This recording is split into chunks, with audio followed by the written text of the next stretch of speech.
Your question is, why some birds don't fly? The birds are meant to fly, but there are some birds who can't fly. Such birds do not live on trees, they live on the ground, make their nest, and lay eggs on ground. They rely more on their ability to run faster or swim. There are around 60 species of flightless birds around the world.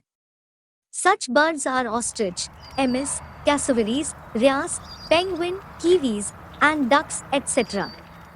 The reasons they cannot fly are the flightless birds are usually heavy in weight, larger in size, and the wings are comparatively shorter and weaker, and that's why unable to lift their own body weight in the air. Their flat breastbone lacks that anchors the strong pectoral muscle required to flight. Their wing bones are either missing or very small in size.